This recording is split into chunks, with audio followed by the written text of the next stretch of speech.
मुझे लगता है कि भारतीय जनता पार्टी दुनिया की सबसे बड़ी पार्टी है, कैडर बेस्ड पार्टी है। और जो राज्यसभा का इलेक्शन है, इसमें जो एमएलएस वोट डालते हैं और पार्टी पॉलिटिक्स को तजावज करके देश के हित में, क्योंकि देश की बात एक ही सियासी जमात करती है।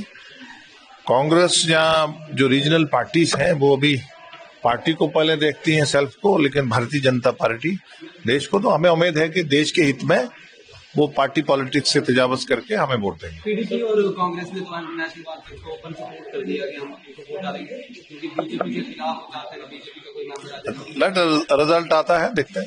सर, बाई इलेक्शन की क्या उम्मीद?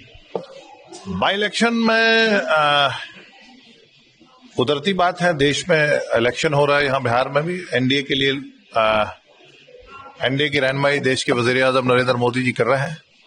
और देश का नौजवान चाहता है, खासकर जम्मू कश्मीर का नौजवान जी चाहता है कि हम भी स्टार्टअप स्टैंड अप के जरिए देश के वजीर आजम का जो टारगेट है उसमें हिस्सेदार बने। सर, बिहार इलेक्शन में भी आज मोदी जी वहाँ कैंपेन शुरू कर रहे हैं।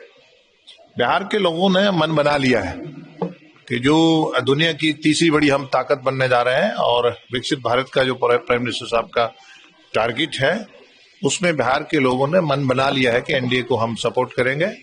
और जो वहाँ करप्शन, गुंडाराज, जंगल राज, घोटाले, उनको दफन करने का लोगों ने मन बना लिया। खट्टर साहब, एक साल हो गया हमारी सरकार को बने हुए, कैसे देखते हैं आप? ओवरऑल जो मैनिफेस्टो में बात की गई थी, बीजेपी आरोप लगा रही है कि पूरे नहीं हुए। 1 लाख रोजगार देने का वादा था, और भी कई सारे बातें। वो सिलेंडर था, 1 लाख रोजगार था, बिजली बहुत सारे यूनिट फ्री थी, हम उस पर नहीं जाएंगे। लेकिन एक बात क्लियर है, लोगों ने मैंडेट दिया था नेशनल कॉन्फ्रेंस को, और 70 सालों में पहली बार बगैर रिगिंग के इलेक्शन हुआ था, तो लोगों ने भरोसा किया था।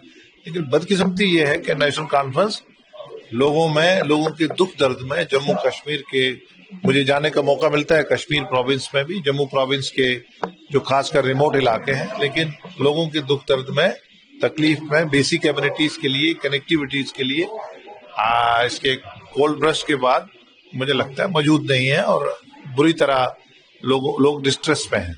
कांग्रेस को तो मौका नहीं दिया इन्होंने नेशनल कॉन्फ्रेंस में, राज्यसभा में जाने का। आपको लगता है अलायंस में कहीं ना कहीं फूट पड़ी हुई है? शेख अब्दुल्ला साहब की, फारूक अब्दुल्ला साहब की जो किट्टी है, उसमें ही कांग्रेस का फैसला होता है। कांग्रेस को अपना वजूद बनाना पड़ेगा।